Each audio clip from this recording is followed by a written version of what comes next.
Okay, so first of all, I'm going to have a look at marking out your pattern from the piece of paper. So on a piece of paper you have, it's better than mine because I've gone over mine with pencil.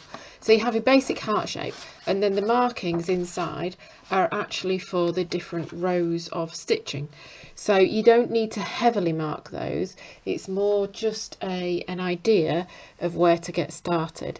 So I've sort of drawn my shape there of doing my heart shape, and my first job is going to be doing backstitch. So backstitch, you do one sort of running stitch, go a little bit forward, and then you go back to your original stitch, hence it being called backstitch. So you can use the material singly. This is singly, so it is quite transparent. You can use it double, but what I would suggest to do, if you sort of don't want to be able to see through it quite so much, is to do your markings first and then double it up, because if you double it up and then try and see your markings, you won't be able to see them as clearly. So position the sort of the heart, get your hoop out, have a look, you know, make sure it's sort of in the center so that you're not leaving enough fabric at the edge. Yeah, so use your template. You can leave it actually printed on the paper, you don't need to cut it out as such, and either do it, you know, on something that's got a really light background, or you can sort of take both pieces to a window and have the light shining through it, or if you have a light box, that's a good way to do it as well. But the basic thing is to not move the pattern and your fabric, because obviously your fabric will sort of move a little bit if you rest too heavily on it with your marking. I've just marked this in pencil. You do have to bear in mind that you won't be able to rub it out, so do it faintly, which is why I've only done really sort of where the rows are going to start, stop, and in the middle. You don't have to do this. If you want a more rustic look, you can go freehand. To be fair, that one was freehand. If you fancy sort of going out more, you can do it sort of freehand, but sort of for the purposes of your first one and following the pattern, you know, then do sort of either a sort of very light pencil. If you have a friction marker, a little sort of biros that when you apply heat to it, that the pen markings go, then you can just try it on a sort of corner of the fabric just to make sure it just does disappear, so that when you've finished your embroidery you can just, you know, give it a little bit of a steam or a press, and those marks will disappear. You can use biro, as I say, I think pencil is probably the better one to use. It's just something that you don't, to give you a guide so that it's nice and neat, but isn't going to be really hard to cover, or if you're going to use it where you cover, you know, to make sure that it's not sort of solid lines all the way through. So I'm just going to continue doing this backstitch all the way around, and then I'll come back to you and I'll show you how to do the whipped bit, which basically is sort of weaving in and out. And so the nice thing about sort of doing embroidery is it does make you go slower. It does make you sort of think, I've got to be precise on these lines, or, you know, thinking about, it's not something to rush, it's what I'm trying to say, and just to enjoy it and enjoy the creation. Right, I will end there and come back to you when I'm further round. Okay, so we've gone all the way around, and we're going to do the whipped bit, and the whipped bit just makes the outline a little bit bolder and a little bit smoother as well. So you still got the same sort of 2 threads, and you're going to just go underneath the actual stitch. Can you see there? You're not actually catching the fabric, and you do it the same way. If you sort of do it zigzag, then you'll sort of get a zigzaggy line, if you like. So it's almost, instead of just a line, it's creating a bold line. So with this you'll sort of go all the way around as well. What I find is, you know, when you're starting embroidery, you can use knots to start it if you use sort of small knots, just to make sure that things aren't coming undone, and then you can sort of trim the tails off. And when you finish off at the work, you go to sort of the back of it. I'll maybe show you a little bit later on, and sort of scoop through a bit like this, scoop through one of the stitches, but then you'd also go through that thread, and then trim the tails off there as well.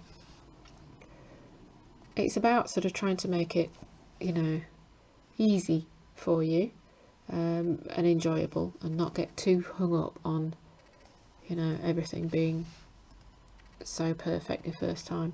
So you can see there it's starting to make more of a sort of bold outline as well. With the backstitch, I sort of started a little bit on this straight bit. I find, you know, to avoid a curve or a point, you know, just in case, I think you're safer starting on a straight bit. Okay, so we're just going to go all the way around on this. I'm not sure if I just mentioned that you use 2 strands of the of this. There's 3 different threads. There's the variegated thread. I think that's just a single thread, but the other ones, which is either the variegated one, yours might be red, or the solid one, they come in sort of multiple strands, so that you can decide what you do. But for this you will just need to use 2 strands of each. So you sort of pull a length off, be careful it doesn't get knotted, you can sort of ease it along, and cut your length, and then you can go back and use, because it's 6 strands thick, which is too thick for this. So with embroidery thread you do sort of split your strands, but that's quite normal because you need to use the other ones as well. So I do hope you're sort of starting to enjoy your kit. As I say, it sort of gives you instructions, but it's always nice, I think, to be able to actually shown visually. I'm a bit of a visual learner, so I think it's easier actually just to watch somebody. And in this day and age of not being able to do many workshops, you know, it's been great being able to actually do the little films, and then people can actually watch them as and when, you know, rather than being stuck to a particular time which you can't make. You know, you can get the kit and then watch the video as and when you want, pause it, go back, which is the good thing, which is what I like with any videos, because you sort of just want to re-watch something. Okay, so I'm going to finish this bit off, and I will meet you back round at the other side with our whipped outline, and then we'll start our first row. Just to show you that on the back side as well, so I've come to the end of the length of my thread for whipping, so I've just come through to the back, and what I'll do is I'll just sort of scoop it through a stitch at the back, and then I'm going to push it through the loop, because I've left myself with not a lot. Okay, so I pushed it through the loop, so that now is in sort of a little knot, and then what I would do is just sort of trim down the tail. Okay, and then I can start again. I just need to sort of trim a couple of tails there, but that's just to help you finish it off as well. Okay, so we've done our nice outline there, and we're going to start now. It's up to you, you might want to start sort of down the centre. I'm going to start on the left hand side. Quite often sewing sort of tends to work backwards. So this first one is a little running stitch, and it's in sort of the neutral twine, and that is a 1 thread, so you just thread up a little bit of that. I've got my knot in here. I don't know if you'll see actually, because it's quite, and I suppose the thing here is to make sure that you're actually going to cover the little pencil marks with your stitches. So they're going to be quite small little running stitches. I find it easier, well, more accurate actually, to go from front to back with embroidery. If you start trying to sort of get your needle to come up from one side to the other, then it you know, just all doing it from the front, it's very hard, and your stitches don't tend to be as even. You can certainly have a go and see how you get on with it, but if you want to be sort of a little bit more accurate and make sure that your stitch lengths are the same and your spaces are the same, it's a lot more accurate if you're just coming from the back to the front and then the front to the back, rather than trying to do it all. Now the thing with this variegated as well, obviously you're going to get different colours in it, so if you feel that you would rather have a little bit of the darker, you could and save the paler for later on, you could you know, just use a little bit of the darker one. Same when we use the variegated red or pink, we sort of make sure that particularly in this one, we sort of use just the darker sections on some and just the lighter sections on others.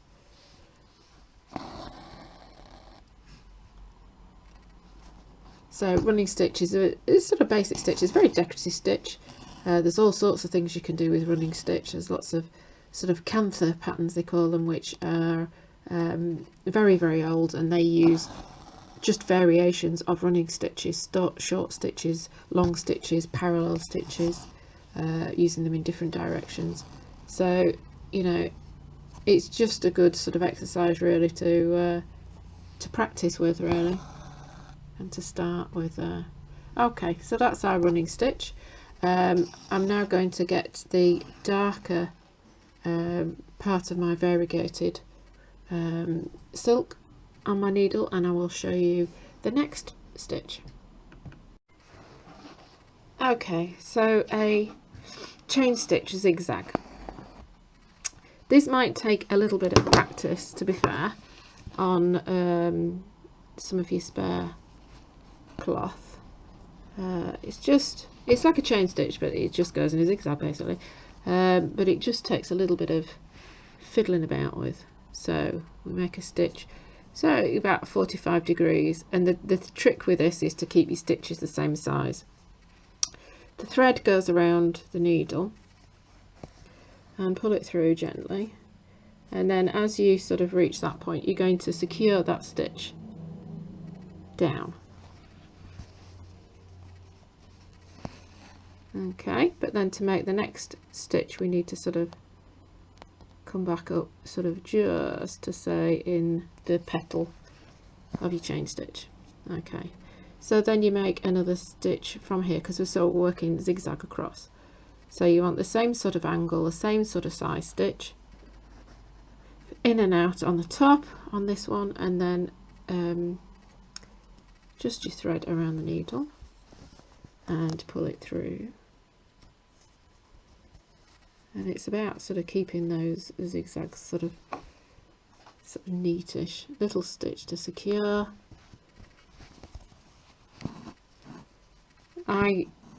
This one I end up practicing quite a bit, because it's a little bit tricky to just get them even. So come back up inside the petal, and then just outside the petal you're going to make your same length, same angle stitch, thread around the top, so that's going to be the chain part, pull through gently and secure,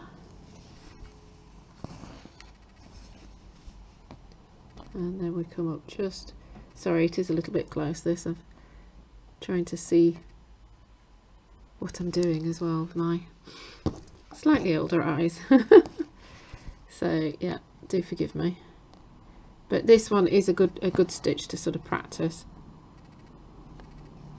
And remember, you want to sort of be within those lines to make sure you've got enough room to do your other rows.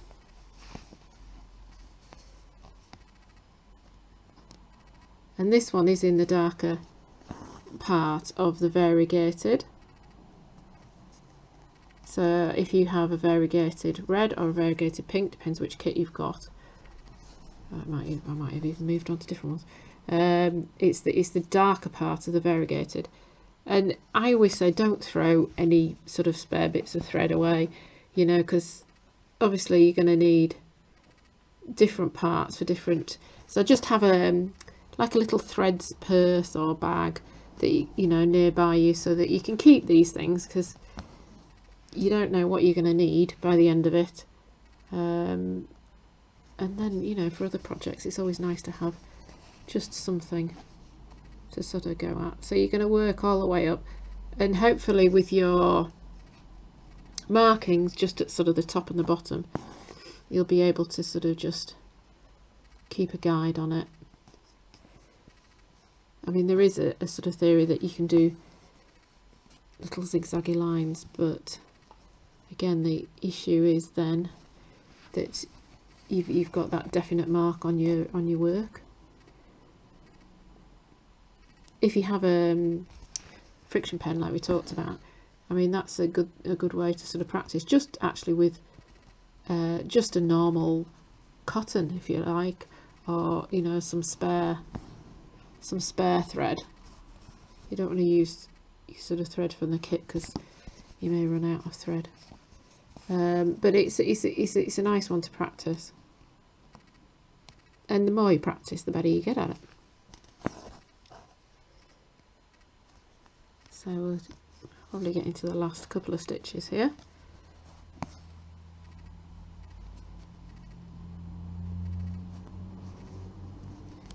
I think I might take that one out actually, and that's the other option as well.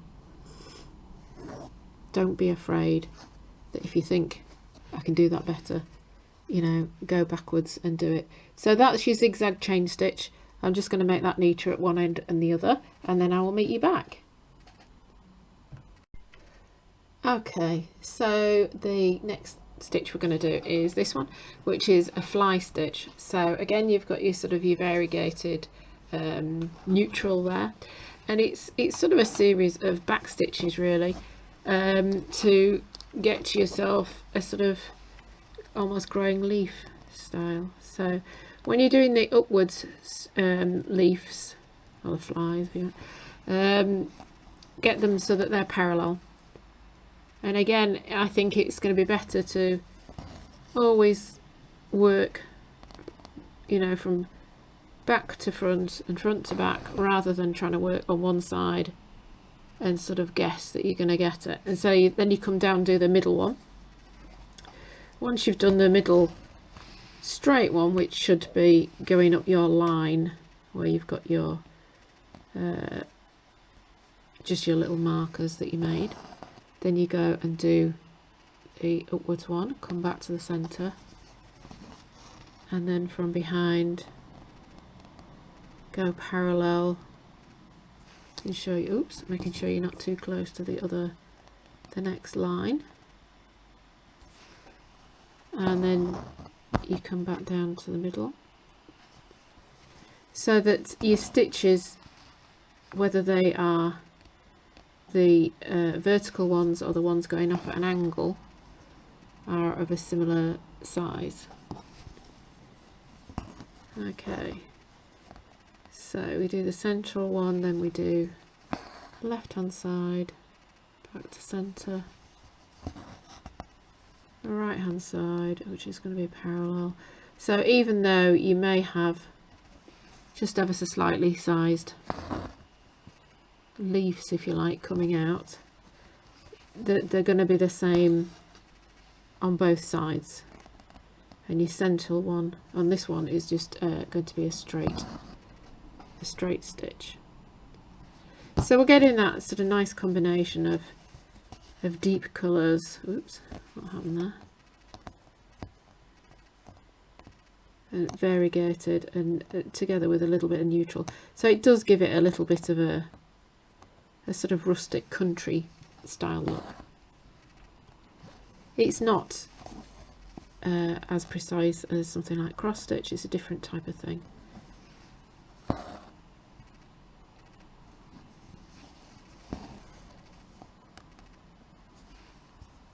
Okay, so this is going to be your fly stitch, which is one. Oh, I missed out the running stitch, so the third one was just a running stitch similar to the first one. So we're sort of learning some new stitches and then interspersing them with a simple stitch as well. Okay, so I will come back to you when this is complete, and the next one is going to be a chain stitch, which is just in the lighter part of your variegation, so you need your variegated red or pink. Okay, so your next one is a straight chain stitch. So you go in, and actually the markers are quite good, so it should just keep you on the straight and narrow. So this one you do come out on the same side, thread around the needle and then pull up, and then this stitch secures it, but then it's also the start of your next chain. And I've used a sort of the paler one of the variegated on this.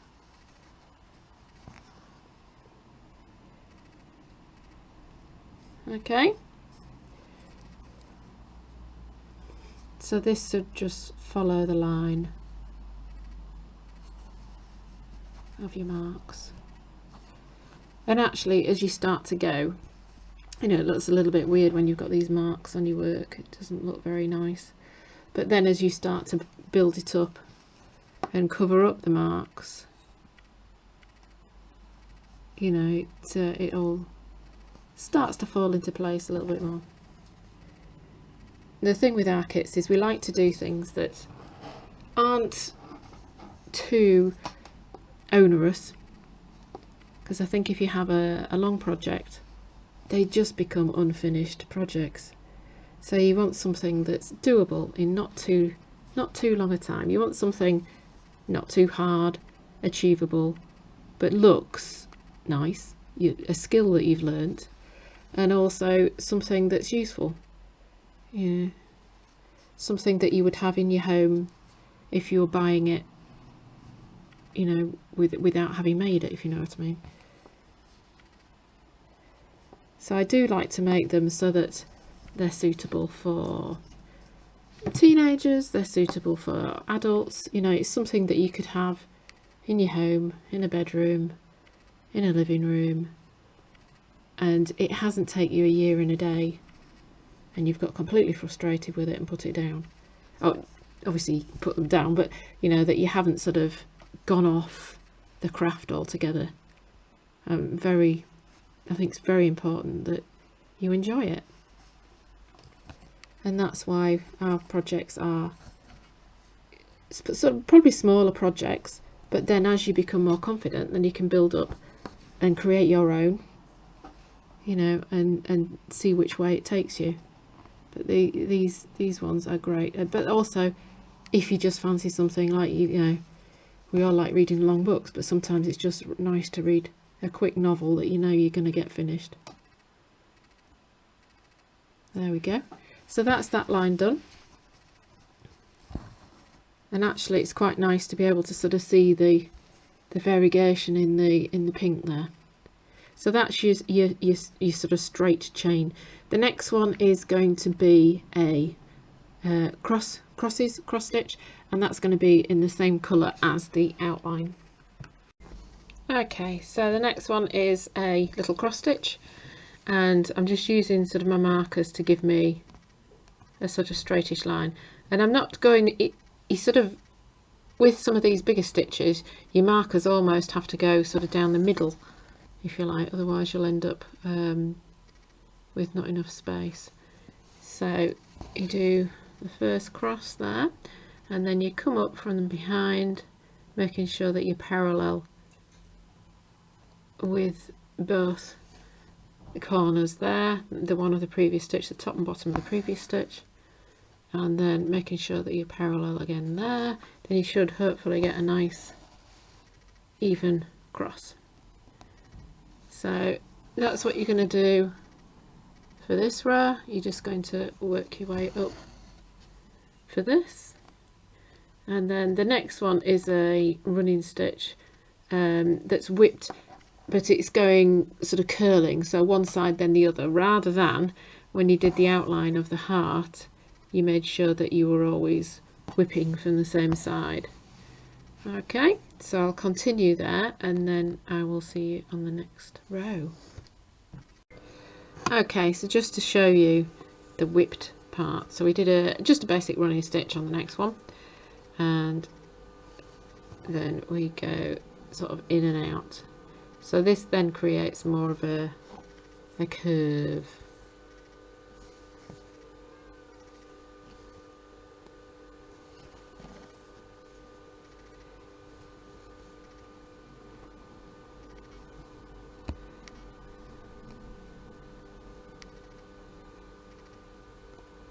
Okay, and then knot that one off. Okay, so we did a chain, so you've got your wavy one, and then we had a chain in the natural, or on the paler side, and now we have some star stitch. So that is as it sounds, but with your markers, if you've got your little markers, you've got to make sure sort of that's in the middle, so that you go the same sort of distance either side of your marker, and also making sure that they're the same distance apart vertically. I think they might be getting a little bit bigger as I go up here, but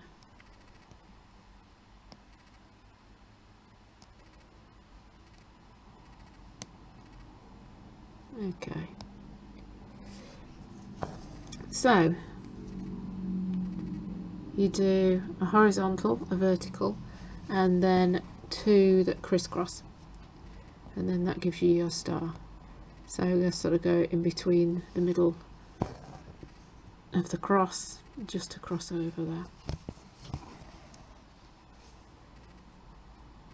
And as I say, the markers are there to sort of help you, but your eye is good as well. You need to be able to judge by eye. Okay, so keep doing those up until the top, and then the next one is going to be a fly stitch, I think in the same as the outer circle. So we've done the star stitch, the fly stitch, and a running stitch in the variegated ecru. Now we're on the chain stitch, diagonal chain stitch again. So I just thought I would show you. So you're going up and to the side, get your thread around, okay, and then that's the securing stitch to the other side.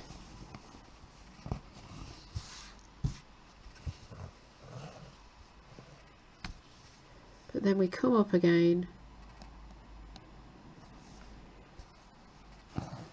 and then we're going to do the long stitch, so the diagonal up and to the side.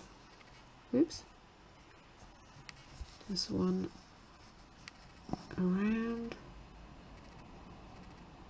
and then secure, that's your securing stitch,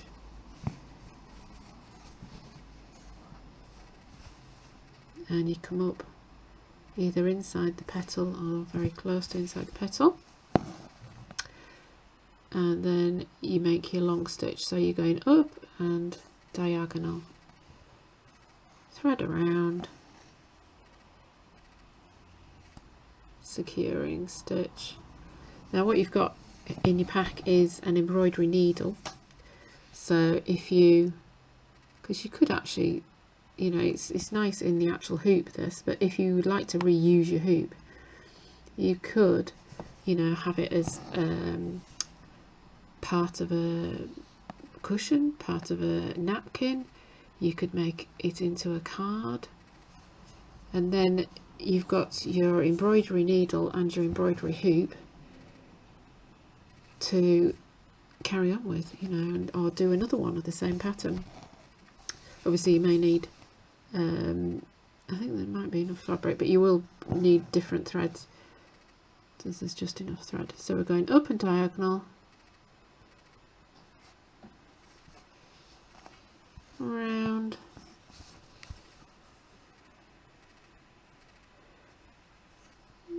because you could sort of decorate around it as well. You could do some sort of French knots around here, or you could even put mum at the top, or a little date. Make it all personalised.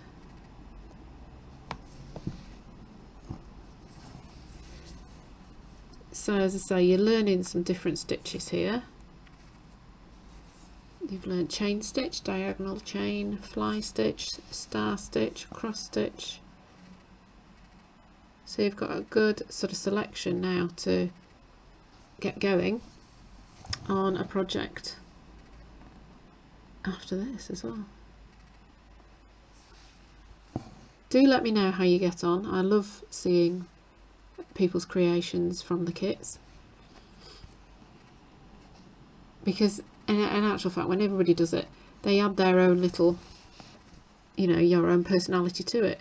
So, you know, as anybody who is, you know, creates whatever, it's just so nice to see somebody else's aspect on it. So our website will have the details as well, but email is the Wood Cottage Crafts @gmail.com, and you can contact me through that.